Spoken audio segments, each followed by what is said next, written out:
بسم الله الرحمن الرحيم. الحمد لله رب العالمين، وصلى الله وسلم وبارك على نبينا محمد وعلى آله وصحبه وسلم تسليما كثيرا. أما بعد، أهلا وسهلا. اسمي عبد الله بارك الكوري، أنا من كوريا الجنوبية. وهي هالة الجزائرية زوجة عبد الله بارك الكوري. أهلا وسهلا. كيف حالكم؟ زمان عنكم والله، يعني زمان ما نزلت فيديو، وكثير الناس يعني يسألونني عن أخباري، وبعض الناس يقلقون عني كثيرا. أنت رحت إلى الجزائر وما في أخبار، ماذا حدث؟ ونسبة يعني متابعين ولكم إن شاء الله دائما سنتواصل جيدا من اليوم إن شاء الله. وهذا هو أول فيديو لكم بإذن الله. أكيد عندهم سؤال كثير، شوي إن شاء الله سأخبركم. أولا لدينا قناة خاصة بنا على يوتيوب لعائلة، إن شاء الله سأترك لكم عنوان اسم القناة والعنوان، إن شاء الله تابعوا واشتركوا في هذه القناة. إن شاء الله ستعرفون كل أسئلتكم وأخبارنا، كل شيء إن شاء الله ستعرفون بإذن الله. سأخبركم في هذا الفيديو شيء مختصر. أول شيء أنا جيت الآن، أنا في الجزائر والحمد لله تزوجنا عقد كرام مع الشيخ وولي الأمر، والحمد لله مع العائلة فعلنا أيضا عرس وكل شيء الحمد لله انتهينا. بس سبحان الله ذهب الوقت بسرعة، يقولون تحشيرة يعني أصعب يعني هنا، لكن الحمد لله ما في مشكلة.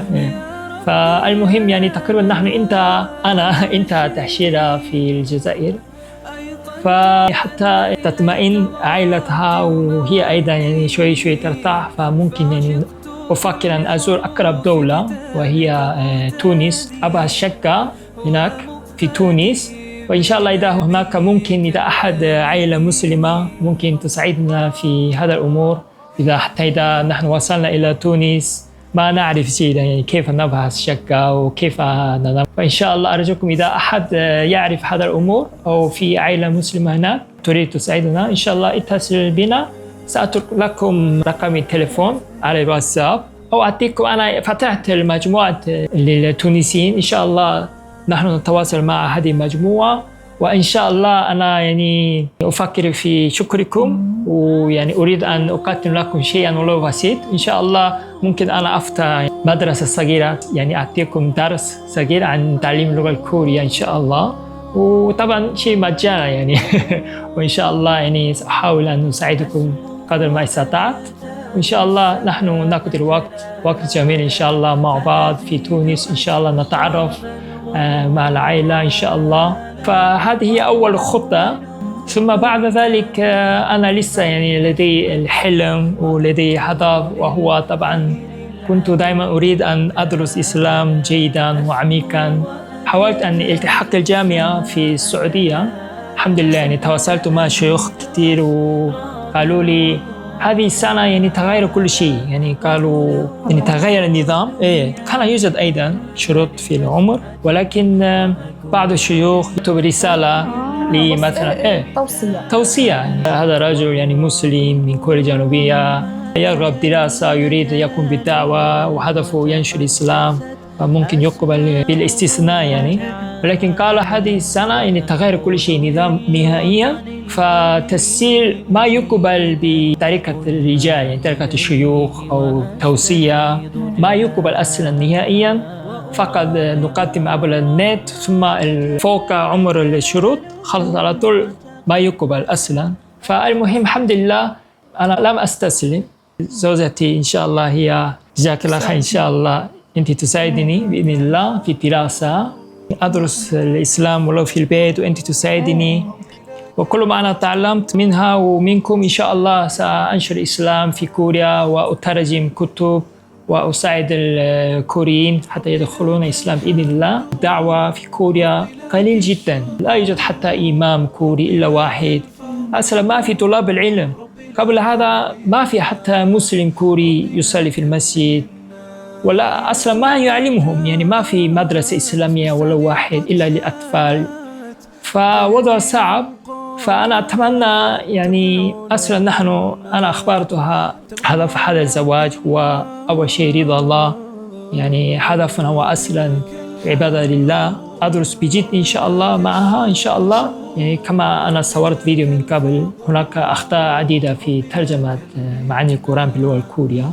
أريد أصحح ثم وكذلك الآن لا يوجد حتى يعني طبعا العبادة أهم شيء. الكوريين يدخل الإسلام مثلا من أجل زواج، بعدين ما يعرف عن الإسلام، ما يتعلم إلا يفكر أنه الإسلام هو دين ما يأكل خنزير، الإسلام دين ما يشرب خمر. نعم هذا أيضا صحيح، ولكن الأصل المهم هو العبادة. فلهذا أنا الحمد لله ترجمت كتاب حصن المسلم إلى اللغة الكورية. أريد أسجل فيديوهات للمحاضرة لهذا الكتاب، لأن الناس ما يقرؤون كتاب كثيرا. أريد أسجل فيديوهات للشرح لهذا الكتاب باللغة الكورية، وطبعا كما قلت لكم تصحيح ترجمة القرآن إلى اللغة الكورية. وأهم شيء من العبادة هي الصلاة، فأريد أسجل فيديو كيفية الصلاة باللغة الكورية. لا يوجد حتى في النت ولا في اليوتيوب، سبحان الله ما أحد يشرح هذا، ما أحد يعمل هذا العمل. يعني أريد يعني تسجيل فيديو في جودة جيدة، لأن الصلاة جدا مهمة جدا. كيف ما نعلمهم؟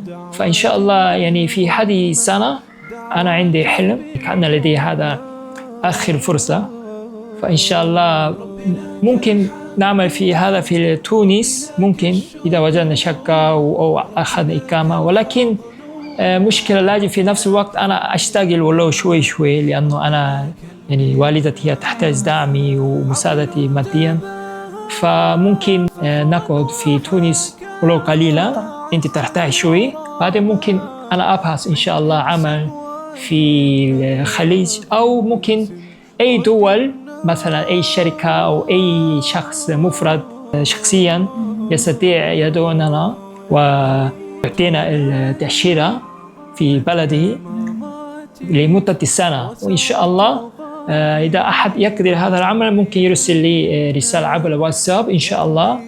وهذا هو ما أريد أن أقول لكم. يعني أصبحت طويل شوي فيديو، ولكن كما أخبرتكم لدينا قناة جديدة، قناة للعائلة، سأكتب لكم عنوان واسم القناة. تعالوا إلى هذه القناة، وإن شاء الله أكيد عندكم أسئلة كثيرة، وكيفية التواصل، وكيف عرفتم مع بعض، وكيف صحيح كيف برضو ليش أنا فكرت أذهب إلى تونس، لأنه عندما أنا كتبت عن زواج أكثر أشخاص يعني كانوا سعداء، كانوا سبحان الله يعني تونسيين، كأنني أنا تزوجت في تونس وقالوا يعني تعال إلى بيتي، تعال إلى تونس، هذه يعني دولتك الثانية. سبحان الله يعني ما أدري أنا زوجت في الجزائر، ولكن تونسيين يعني سعداء أكثر. ولكن طبعا في نفس الوقت أيضا يعني كثير مصريين، أنت شفتي في حسابي فيسبوك قالوا لي تعال إلى مصر، ليش ما تأتي؟ يوجد يعني الأزهر الشريف تدرس هنا ونحن ندعمك نساعدك. ونسبة هذا الموضوع أنا حاولت أن أدرس في الأزهر طبعا وقدمت ولكن هم رفضوا. هذه قصة يعني معروفة، لأنه حتى قناة الحكومة قناة تلفزيون هم فعلوا معي مقابلة يعني مباشرة يعني. فهذا يعني موضوع كبير. فالمهم يعني ما قبلت في الأزهر كمان نفس الموضوع، يعني شروط في العمر، فخلاص يعني. ولكن أنا كنت حاولت كل شيء ما أستطيع، حتى حاولت يعني في نفس الوقت من أجل الاستقرار، حاولت الزواج يعني سنوات مرة كثير، ولا حتى يعني إنجاب أولاد. فحتى طبعا والدتي هي أيضا يعني زعلانة شوي، هي تريد يعني أولاد جدا، فأصبح مشكلة. لكن المهم الحمد لله أنهيت جيدا بدون أي مشكلة يعني بطريقة الشريعة وكل شيء الحمد لله تمام. ولكن يعني أقول للمصريين يعني أنا حقا أشكرهم وأشكرك يعني، لأنه هم كثير ناس أرسلوا لي رسالة ويقلقوا عني ويريدون دعم، وحقا فعلا يعني شعب مصري أصحاب قلوب طيبة جدا يعني. أنت شفتي تعليقات كثير من مصر، أشكرهم كثيرا للمصريين، وأنا في نفس الوقت أنا آسف جدا. ولكن إن شاء الله يعني لن أستسلم أبدا، وأحاول. أتمنى الله يغفر لي ويساعدني حتى أمشي الطريق صحيح. أسأل الله أن يوفقنا جميعا ويغفرنا جميعا ويساعدنا. وخاصة دائما أنا أفكر أن أهل غزة يعني هناك جدا يعانون، والأطفال والنساء حتى ما عندهم الأكل. سمعت هذه أيام أخبار جدا، أنا حزين والله يعني الله يسعدهم يا رب. وإن شاء الله في موضوع عن تونس إن شاء الله سنتواصل دائما مع بعض، وعندي مجموعة واتساب وعندنا قناة على يوتيوب. إن شاء الله عندما ذهبت إلى تونس كمان سأتواصل معكم دائما. يعني خلاص أنا غياب طويلة خلاص انتهى، دائما سأصور فيديو وأتواصل معكم. ومرة أخرى أنا آسف جدا عدم تنزيل الفيديو، ولكن إن شاء الله خلال هذه السنة أنا سأجتهد جدا. يعني بالنسبة لي أيضا يعني آخر فرصة يعني لحلمي دراسة إسلامية والدعوة، نساعد مع بعض بإذن الله. أجر لكم أيضا، نحن إن شاء الله نشارك يعني نعمل بجد من أجل الله. كثير الناس يستخدمون الإنترنت أو يوتيوب أو تيك توك شيء مضحك، شيء مستمتع، زينة الدنيا وأشياء يعني حلوة وفتنة. ولكن أنا أتمنى نحن نستعمل أوقاتنا وحياتنا وحتى إنترنت وإس إن إس ويوتيوب نعمل شيء لله، يعني نستخدم شيء لله. إن شاء الله الله يتقبل. أسأل الله أن يرزقنا الإخلاص ويتقبل منا جميعا يا رب العالمين. إن شاء الله سنتواصل زيادة إن شاء الله. حقا يعني جزاكم الله خيرا، الله يكرمكم. سأراكم قريبا بإذن الله. بارك الله فيكم وجزاكم الله خيرا، والسلام عليكم ورحمة الله وبركاته. لبيك اللهم لبيك، لبيك لا شريك لك لبيك، إن الحمد والنعمة لك والملك لا شريك لك لبيك.